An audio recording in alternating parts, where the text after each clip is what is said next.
Good afternoon, everyone, and welcome to class number 3 of the University of Dayton ISPD online classroom. And this class is our third in the series. As we always do, let us go ahead and begin with prayer. Let us remember we're in God's holy presence. Dear Lord, thank you for today. Thank you for ways in which you provide for us all. Help us to focus our hearts and minds now on what we are about to learn, and also on that which will affirm. Inspire us by your Holy Spirit as we listen and write, read and view. Guide us by your eternal light as we discover more about this wonderful world of Catholic development and the many ways to reach out and positively change our Catholic schools for the future. We ask this in the name of Jesus. Amen. Once again, welcome. As we always say, a couple of housekeeping pieces that all of you are taking heed of, and we thank you for that in terms of mailing your homework assignments to myself and or Karen, and also making sure your name is on the homework assignment. Just another housekeeping piece that really is interesting. I was on the line this morning with GoToWebinar, which is the company that hosts these classes, and come to find out that the last class, it was a major power blackout on their end in California that lasted for 12 minutes. And so where we were scrambling around trying to deal with the idea we had lost sound and it was all on our end, in actuality it was on theirs. And so we had wanted to pass that along, and I was kind of surprised they didn't let us know that that had happened. But anyway, that was the case with the last one. So as we take a look at this, once again, just class number 1, as you can read the slide in front of you, those 3 lessons we covered. Obviously, all of this is in section B of the book of dealing with philosophy and fundamentals. And in the second class, we dealt with building community through communication and moving from fundraising to true Catholic development culture. As we take a look at the homework that has been coming in, I really have to compliment all of you. The work that we have been getting is really interesting. Not only is it interesting, but in many cases it's very creative. And yet at the same time, it is a little bit sobering in the sense of knowing that many of you are just starting out and realize that this is something that you need to be doing, but maybe you're not doing. So I thought I'd just share a few things. And once again, obviously without indicating anyone's names or schools or whatever, but I just thought I'd share a few things. This comes from the last class, some of the homework assignment from the last class. This school, an elementary school, said, we currently have a Facebook page, an Instagram account, a Twitter account. We also have a parish Facebook page, an alumni Facebook page. I'm also the administrator on a Booster Club Facebook page, as well as a PTO Facebook page. These official pages are updated at least once a week. So on the social media front, that's excellent. That really is things that are going on that you can reach that particular audience. Also, in terms of that question about do you have a written communication plan, I would say that probably 20% do, and the other either have something in place or, like this one says, there's no master plan per se, and we're trying to work on it, but that is not high on our priority list, at least until now. This is another one that says, I'm unaware of any communication plan for our school. We do not have one person at our school who is a clearinghouse. And whereas there may be consistency in the sense we use our logo the same all the time, this is an area in terms of branding we need to very definitely clean up. Another one says, and this was fairly well true in terms of asking how well you communicate with faculty and staff, and most of the time that answer was, there is an in-service that is giving in the beginning, and quite possibly the development, advancement, marketing, enrollment management component of the school has about 15 minutes to explain what they do, but then after that there really is little left to be done. Once again, another one is one that I heard from several people, and this was that they are putting together this communication plan, but they're also putting together, and this is something, being a former English teacher in Catholic schools for many years, that I really encourage and thought it was a great idea, is that you put together a style book for your particular school. That style book that then could be used and communicated in terms of all people who will be sending emails and direct mail letters and things of this nature. It could go into all publications, all social media, all website. The style book that indicates the fonts and the sizes and the branding and the logo and the colors and everything of this nature, keeping consistent those verbal and visual images. As we move a little bit further away from that last homework, because we have a lot to cover today, I thought I'd go back to that first class and some of the homework that came out of it, and just share with you 4 students, because I really think these are really kind of point to what I heard a lot of, and then there's a couple of them that are really innovative that I really like. Right now, it seems our efforts have been based around raising money. Send out a one-time ask, don't follow up, and don't provide a reason to give. Just cast the net wide and hope people send in a donation. Example, we send 500 invites to an annual event that seats 50 and is mainly the same attendees year after year after year after year.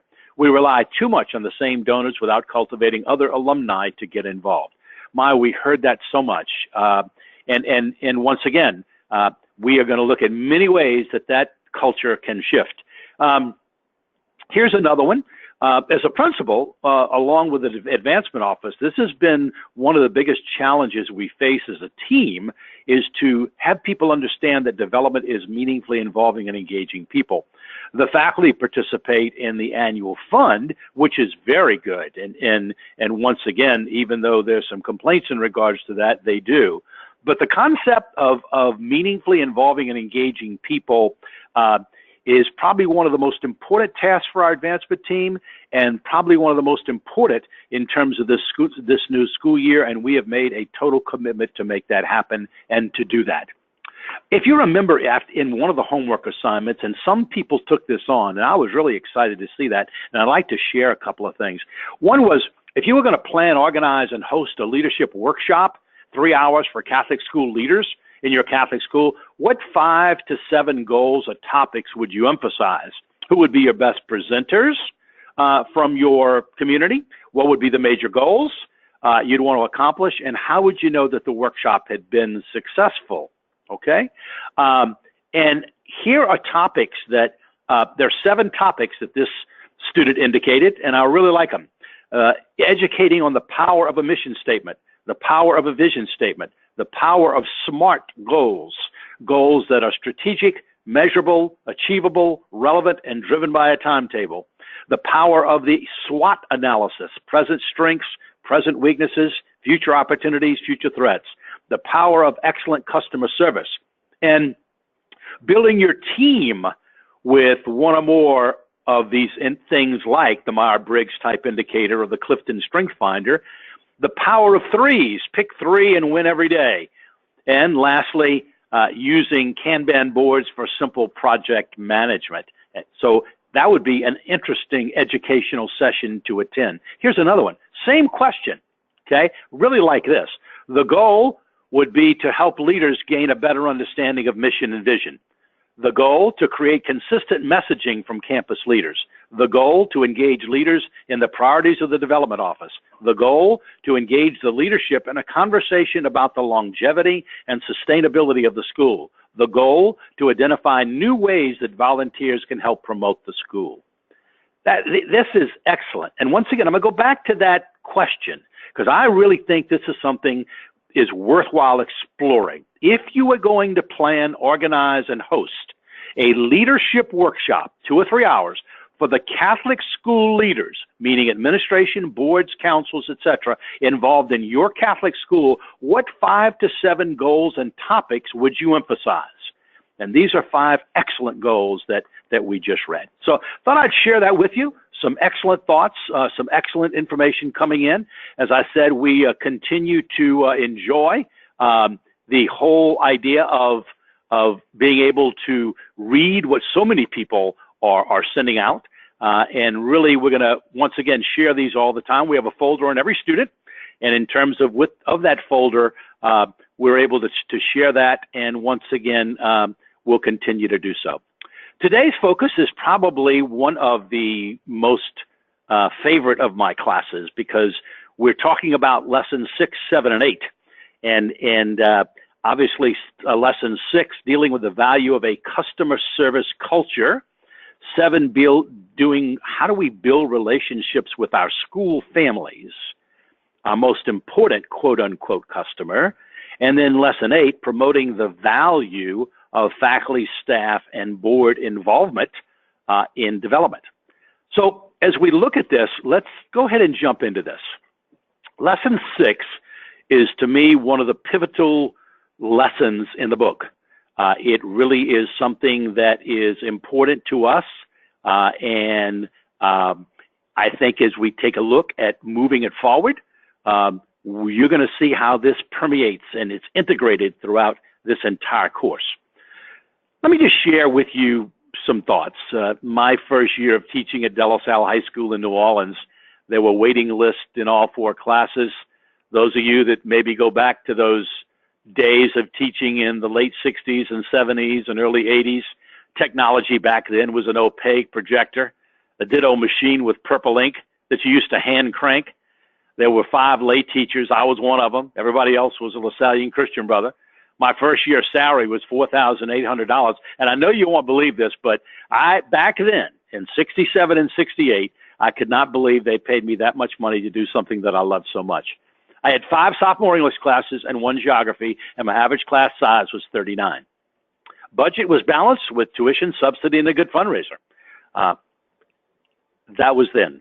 Today, as you can see going up on the slide, there are so many different things that are going on with our Catholic schools today. There's competition from everywhere. As we know that many roles have changed. Who had ever heard of president-principal structures? There were very few that were up and around. And if they were coming from the colleges and universities, and they were coming from healthcare, and they were creeping into the religious community-owned Catholic secondary schools in America. And so, once again, this is different.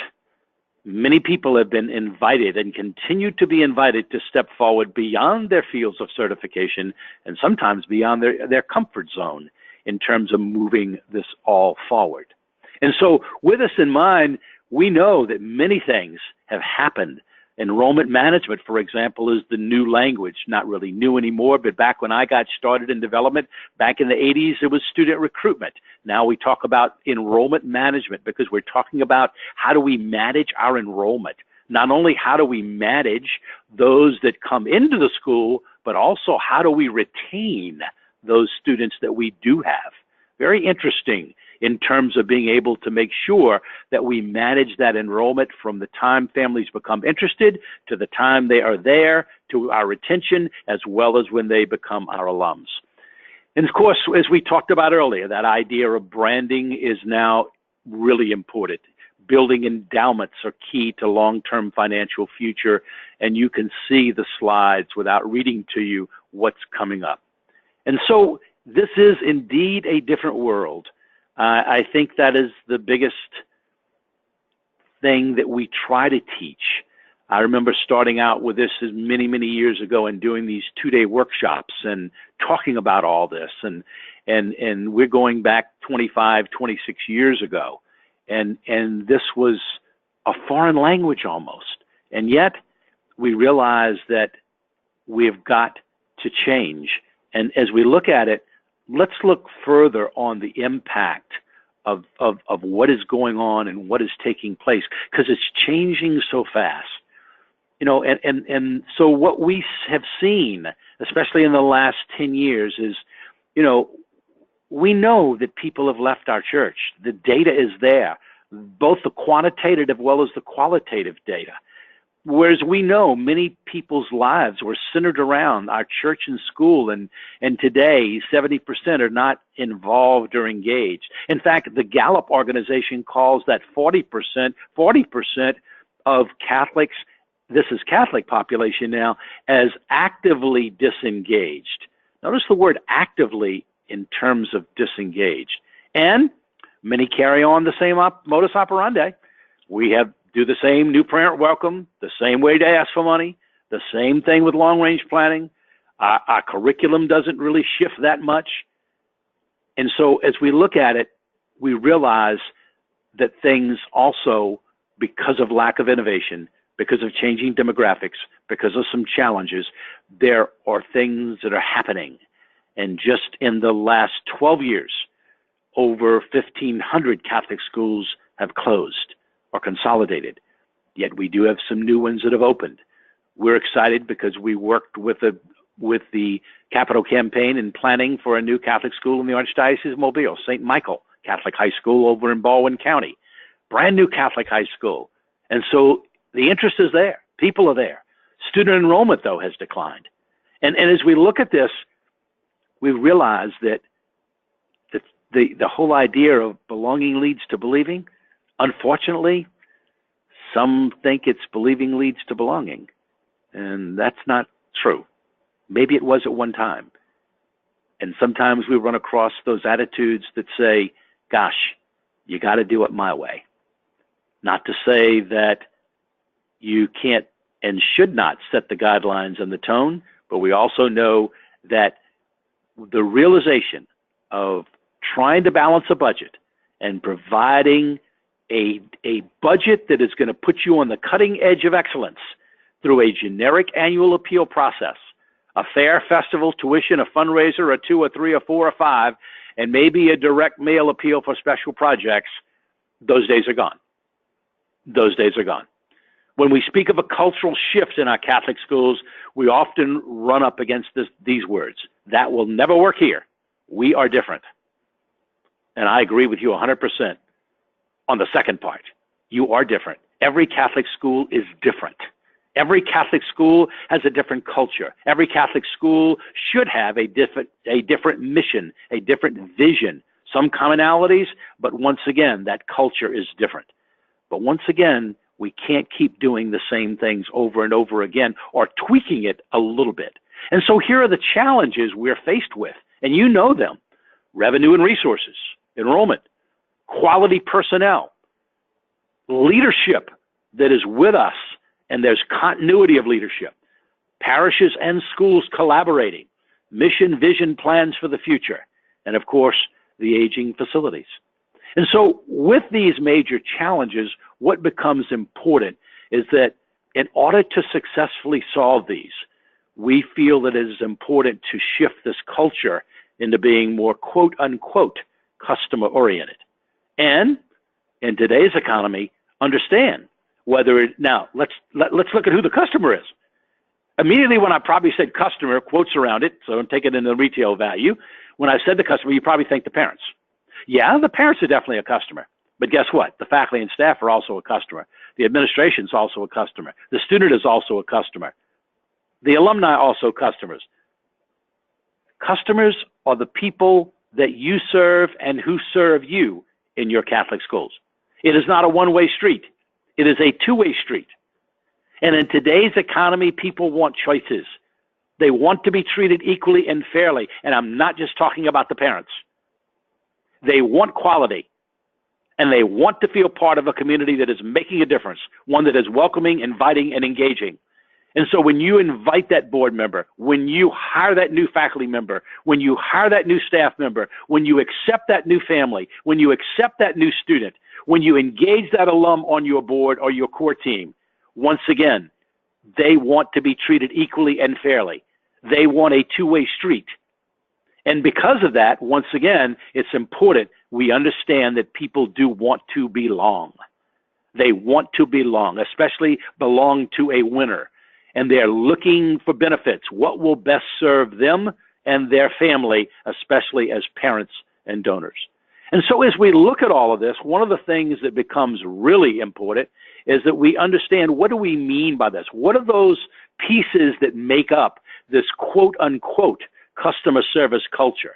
And so once again, if you remember, I shared this at the end of the class 1, that a Catholic school will only track the number of resources that it deserves to attract, And that resources could be financial, people, community connections, and what it deserves to attract will always be in direct relationship to the quality of its programs, processes, people, and customer service attitude. That will attract the number of resources. That is so true. Day in and day out, we see it. And if we had hours, I could share example after example after example of how we see this taking place over and over and over again. And so what are the elements then of this customer service culture? First of all, there's a team management. Second, people are polite. They're welcoming and engaging. And we're not just talking about the person who answers the phone. We're talking about everyone. The faculty and the staff and the student councils and the parent leaders and the alum leaders and the administration and the pastor and the president and the principal and the advancement director and everyone have been trained, maybe that's not the word, maybe educated, maybe become much, much, much, much more aware of the importance of a polite, welcoming, and engaging culture. A strong belief and demonstration of belonging, a collaborative vision and direction that has been created through people engagement, open door policies, transparency, especially of finances in terms of moving forward and letting people know why you're inviting their financial giving, trustfulness, consistently speaking through many vehicles. Once again, that whole idea of those many vehicles, we talked about that in the communication lesson. Personal relationship building, which we'll talk about here in a minute, fostered and promoted and demonstrated by school leaders interested in building those relationships. A quality-looking campus that projects the feel of togetherness. And in the culture built around those 3 C's, communication, right hand knows what the left hand is doing, collaboration, team, and creativity, the ability to realize we've got to be creative and innovative in the culture and the society in which we're operating, which maybe not have been the issue back in the late 60s and 70s, but certainly is today. So here's a key definition. Total, everyone committed. Quality, meeting the requirements of customers. Once again, customers being you, your faculty and staff, your parents, your students, your alums, your donors, your board, your vendors, meeting the requirements of customers.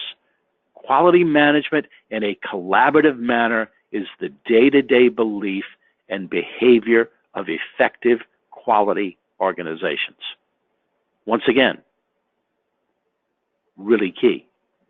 The challenges, put it up again, revenue and resources, students in the desk, families who believe, quality personnel, leadership that's effective. Remember we talked about leadership in that second or third lesson.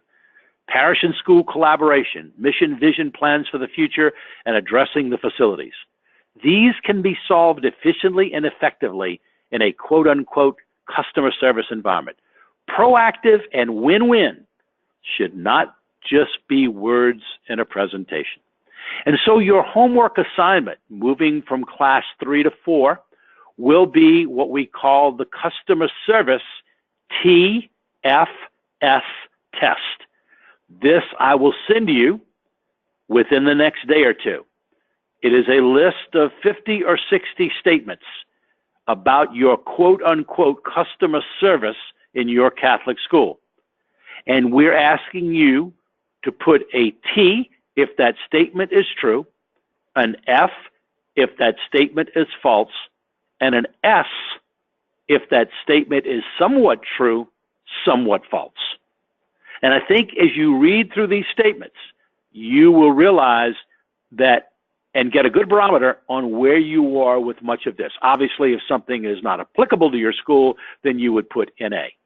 Really important, though. Let's transition because this is so important as we move to lesson 7.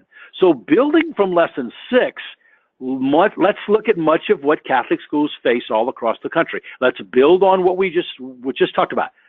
Lack of people involvement, enrollment, cost of running Catholic schools, leadership across the board. okay? Administrative leadership, faculty leadership, parent leadership, student leadership, alumni leadership, changing demographics, facility needs, lack of a customer service and people engagement service, boss management versus team management, rule of insanity, meaning always do the same things the same way, always going to end up in the same place, is the definition of insanity. And so as we talk about building relationships with your school families, this is probably the lesson that I challenge folks the most, because it becomes the lesson where, once again, we have take a look at, but notice how we have addressed trying to build these relationships. And so we've sought to face these challenges on the previous slides through president-principal structures, where the president can be more involved in relationship building, more involved in strategic planning, more involved in donor portfolios, more involved in facilities, enrollment management innovations, strategic planning efforts, advancement development offices. Some have even done more fundraisers to make sure the budget can somewhat balance.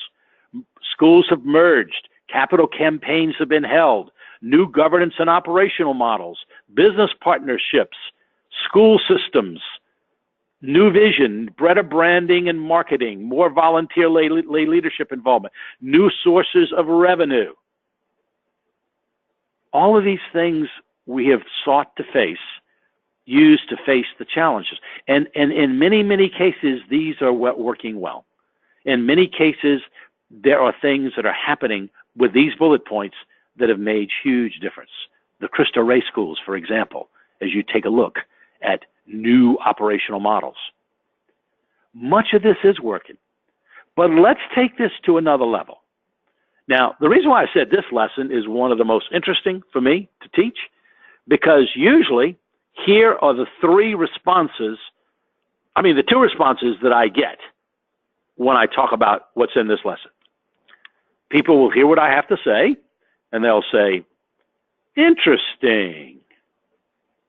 Yeah, right.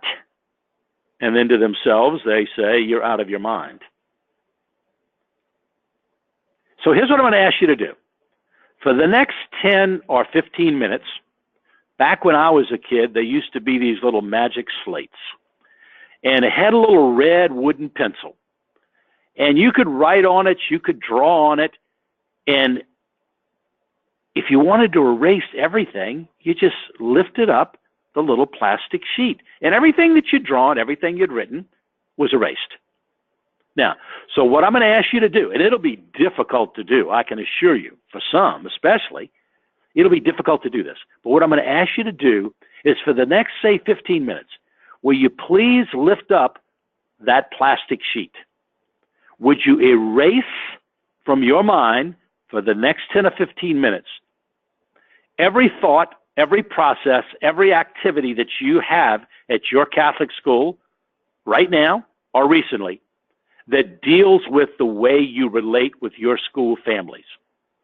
And will you once again erase that and leave with a clean slate and just absorb what I'm going to try to have you understand? Because here is what we believe, and I will read this sentence to you.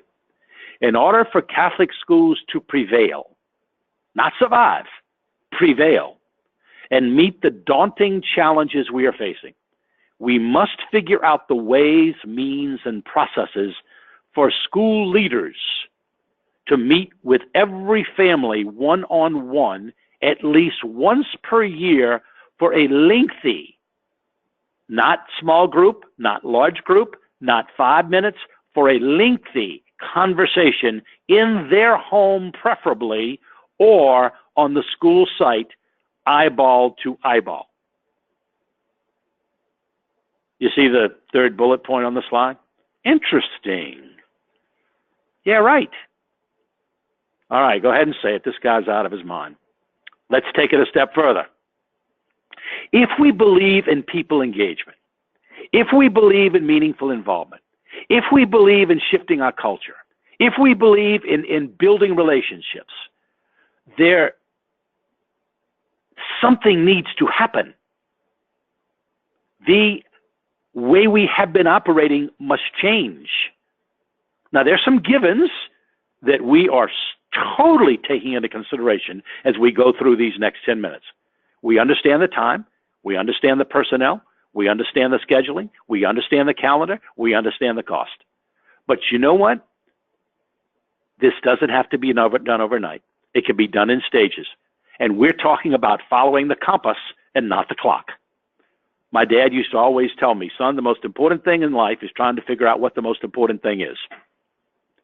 So we're telling you and suggesting to you that please give this some attention in terms of what could be done. So here's how to set it up. 5 to 10 teams of 2 people each. Perhaps each team is responsible for 5 or 10 families to start out with. Maybe it's 3 to 5 teams of 2 each. But examples of these teams would be a principal and a faculty member, or 2 board members, 2 faculty members, 2 parent leaders, real strong, good leaders, 2 alum leaders, a parent and an alum, a faculty member and a parent, a faculty member and an alum. But once again, biblically symbolic, going out in groups of 2. What the teams can discuss and share with that school family. In that home, at school, they can share the future plans of the school. There we go back to that mission and vision. They can talk about the overall progress of the children as students in that school. They can talk about changes that the family can anticipate. They can share how the school operates in terms of governance and leadership. They can talk about ways of engagement and involvement that family members could possibly enjoy. Discussion of family gifts of prayer and involvement. Discussion of tuition and fees and what the word gap means and why, showing quantitative evidence. They can talk about in-kind giving. They can talk about annual appeal and why. They can talk about fundraising events and why. They can talk about ways the family can generate financial resources, all by suggesting what teams can discuss in terms of the family's financial commitment.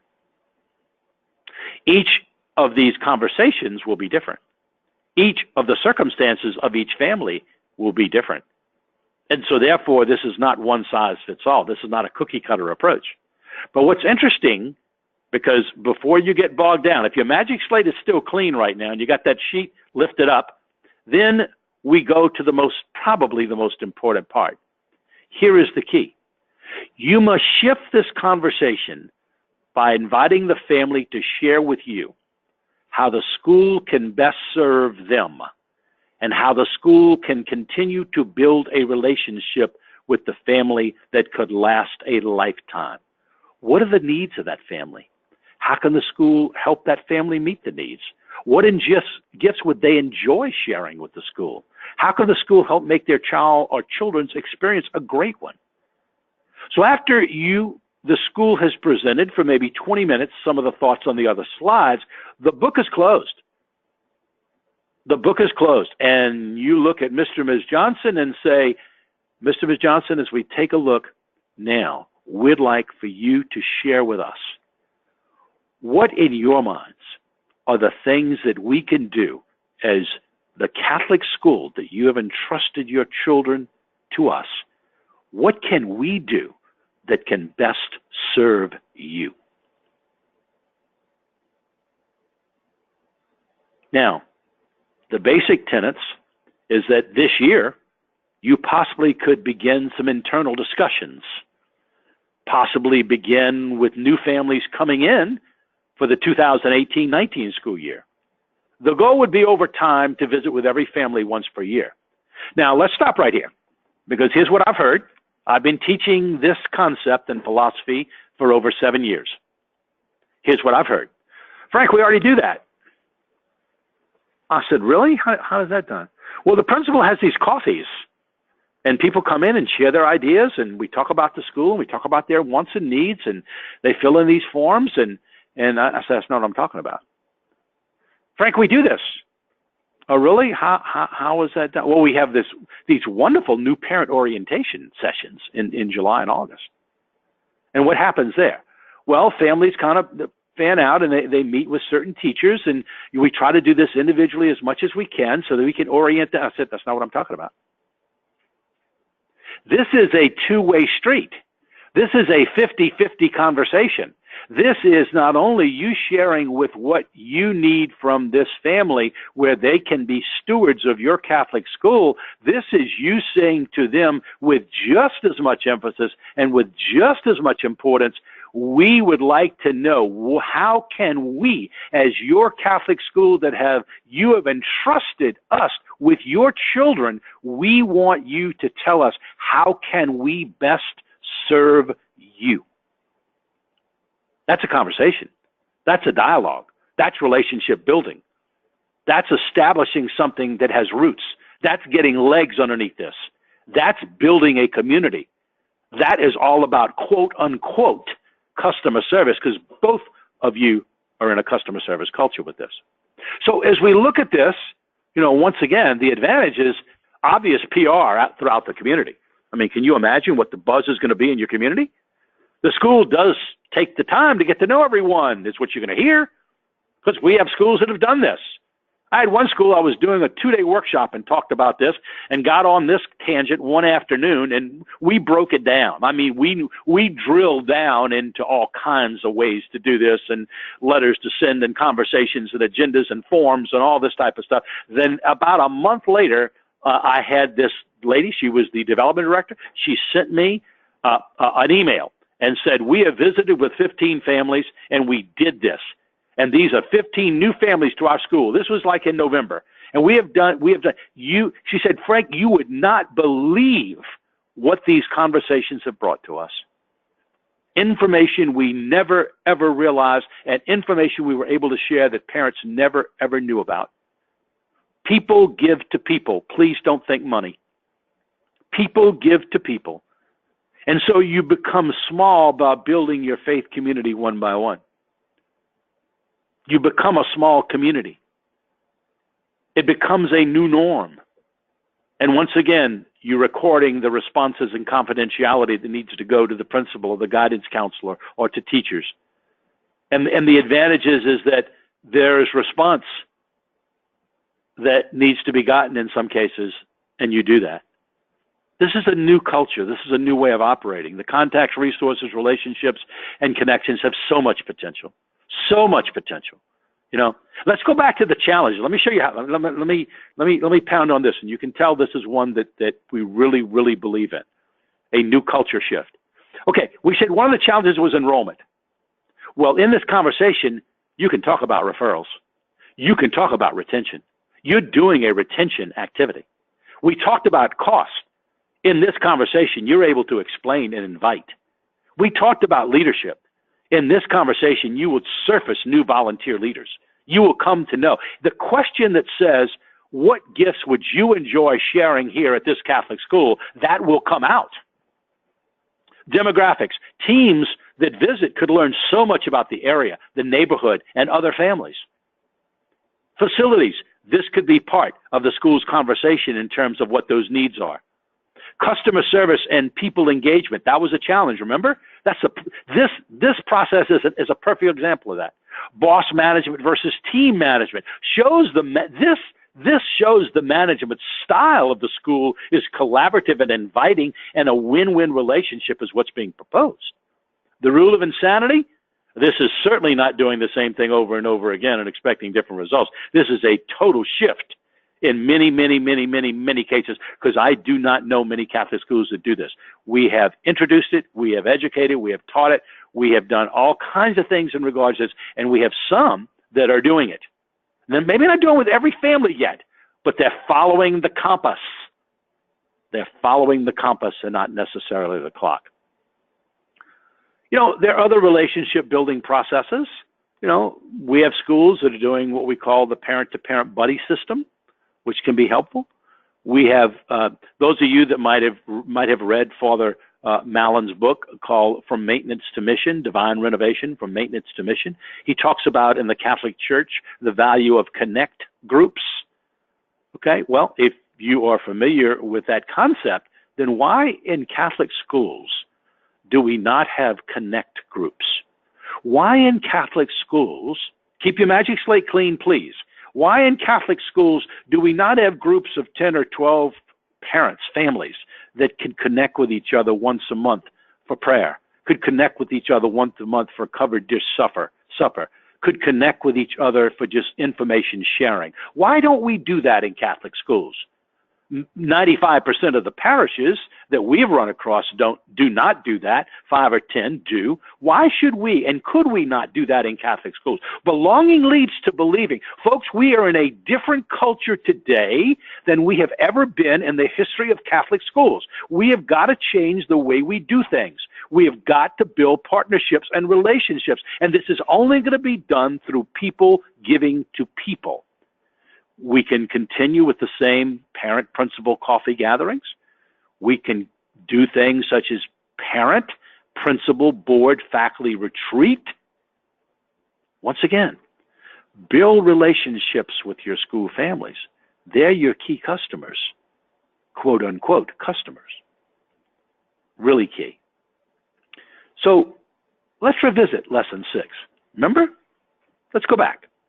What are the elements of a customer service culture? Take in mind what we just got finished talking about for the last 15 minutes.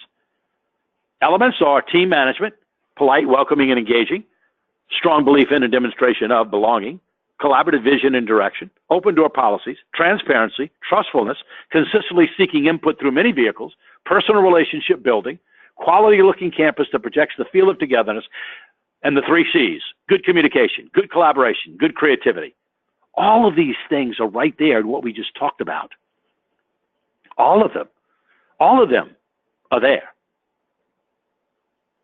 The question is, are we going to continue doing the same things or just tweak it 5 degrees? That's a challenge. In lesson 8, we talk about promoting the value of faculty, staff, and board involvement in the development and advancement. Now, I've often said that the most important group of people to a Catholic school development effort is the faculty and staff. Now, here's why I say that.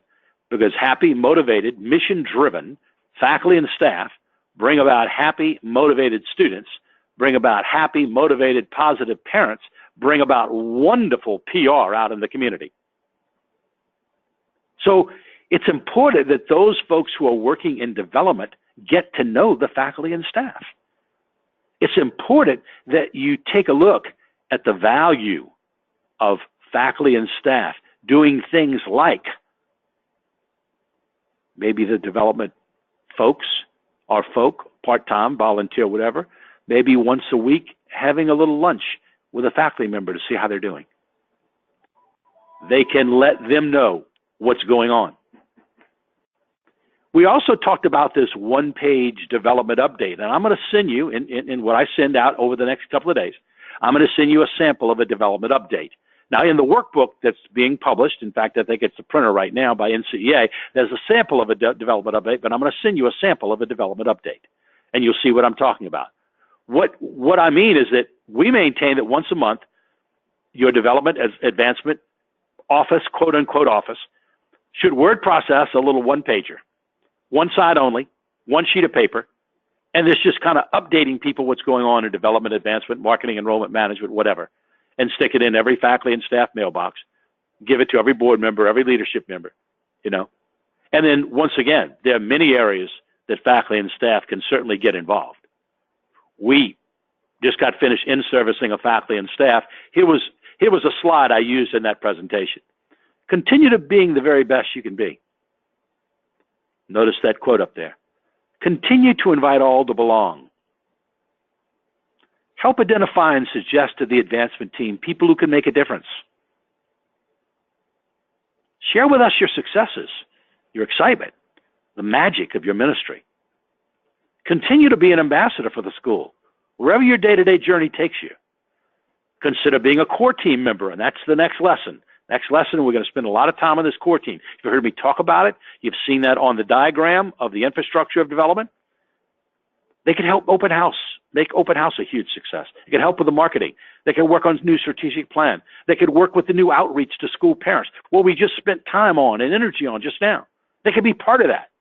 You know, they could name for you what would they say are the top 5 selling points. We'll get to that later, but once again, that can be key. So as you look at the faculty and staff, they can certainly play a major role as we look at all this. They can play a major role in terms of moving forward and in terms of engaging. But once again, guess what? You've got to make that connection. You, meaning the people that are responsible for development, advancement, marketing, enrollment management. The connection needs to come. It needs to be a two-way street, a relationship, because a faculty and staff member that's hired, she or he is coming in to teach English, run the spring musical, maybe drive the bus for summer camp. They are no more thinking about helping create a vision than flying to the moon. But once again, keep in mind, we're living in different times. This whole concept is reaching out. Same thing with the board.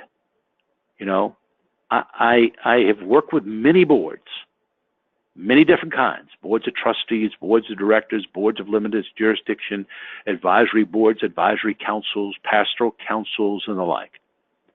You know, how is your board being utilized? Do they just meet once a month and nobody knows them? And they sit and make decisions that affect you and students and parents and others, and nobody even knows who they are? Have you integrated them?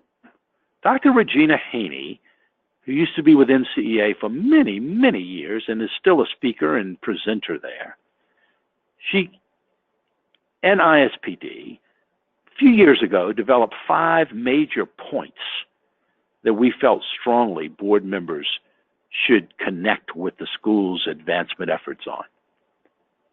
That they should understand that development/advancement is not just about raising money. You know what I've found that is really kind of startling? And this is not a criticism as much as it is just a statement of what we've seen. Most boards and councils do not understand development and advancement. They see it as primarily, it's all about how much money did you raise? How much money did you raise? They need to work with school leaders to build a culture of belonging. I was doing a workshop recently, and I was sharing with the 10, 11 schools that were present.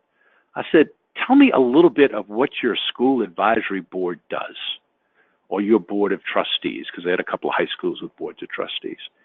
And I said, well, you know, what do they do? What do they do? And so the answer was they meet monthly, they go over these different things and give input.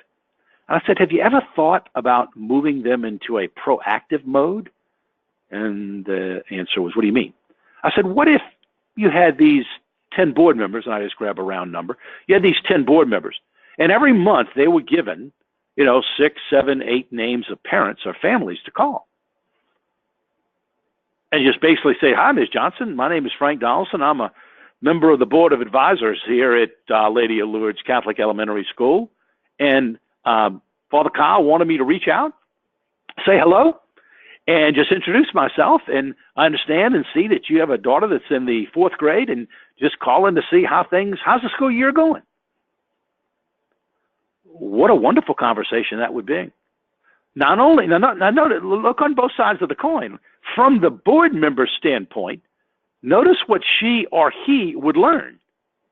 From the parent's point of view, notice how important and valuable they would feel that a board member from their daughter or son's school was calling to say hello.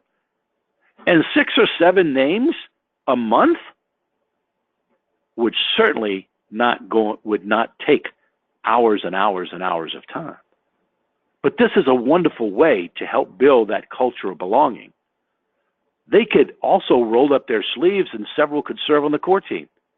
They could make sure that they could answer the question, what is the vision for the school and where it's going? And they could be a giver and a getter. They could give their wisdom. They could give their time. They could give their talent. They could give their connections. They could give their financial participation. They could get other people to do the same thing in terms of getting others engaged and involved, not just financially. There are wonderful opportunities for faculty and staff and board. A lot depends on how we look at this whole idea of development and advancement. And so, as we wrap up, and there's some questions on the screen that I'm going to answer here in just a few minutes. What are our overall themes today? Well, what we're saying is that a customer service culture is a belonging culture where team management prevails. We realize that the buck does stop with certain people in the hierarchy of our Catholic governance institutions. We get that. We understand that. But yet, the most effective leaders, pastors, bishops, principals, presidents, they always are seeking to engage. If their tough decision needs to be made, they can make it. But many times those decisions become a collaborative decision where you're able to see where people are coming from. And so we talked about moving from reactive activities and processes with your school families to proactive processes. And once again, as we said, your faculty and staff and your board, they need to understand the development. They should be partners with you in advancing the school and together making things happen. As we move from Class 3 to Class 4, within the next few days, you will receive a PDF of the PowerPoint presentation, the YouTube video link for this class, supplementary materials to go along with Class 3, the main one being the Customer Service TFS test. The GoToWebinar link for Class 4, which will be on Friday, October 13th. Your homework assignment from Class 3, this class, which covered lessons 6, 7, and 8 in the book, and this will complete the philosophy and fundamental section. And as I said, you are primarily going to receive one homework assignment, and that is the TFS test for customer service. That's what we're asking you to do, okay?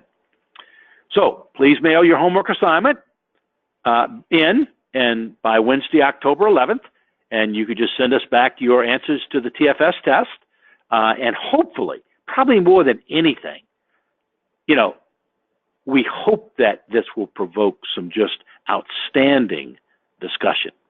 In our next class, we're going to cover the value of the core team. We now move to section C of the book. We finished section B today.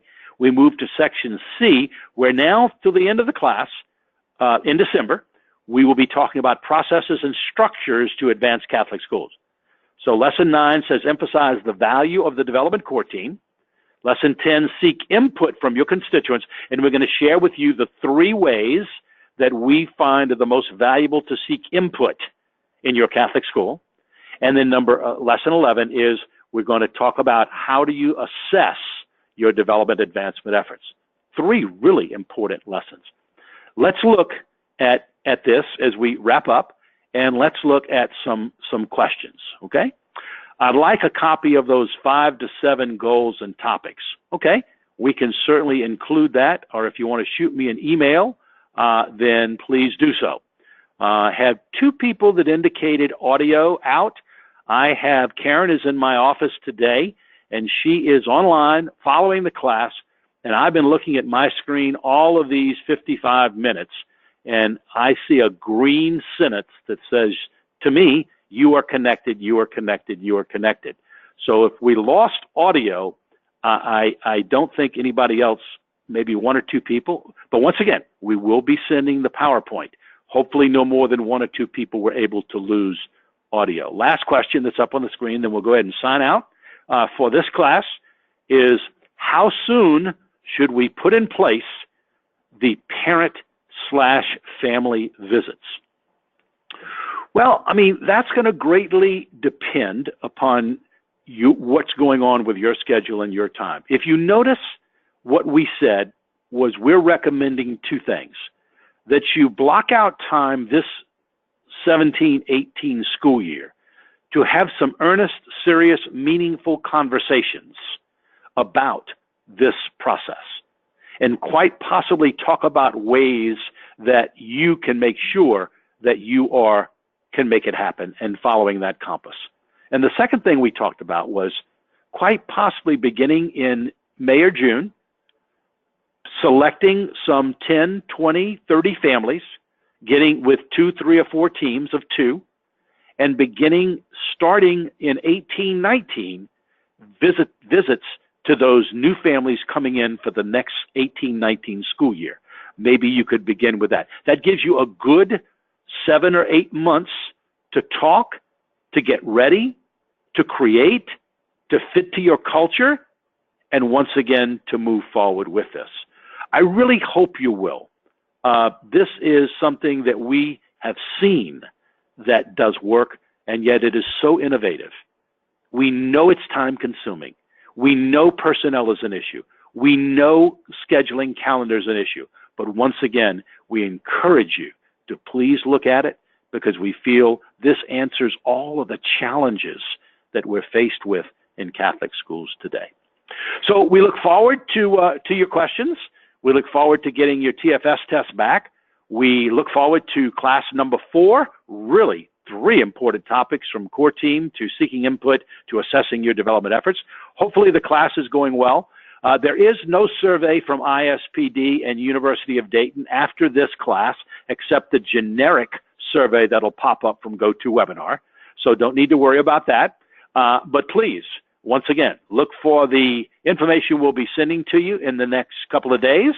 And we look forward to continuing. And thank you so much. So many of you are doing an excellent job with your homework, and so many of you are really taking the time and taking this class very seriously.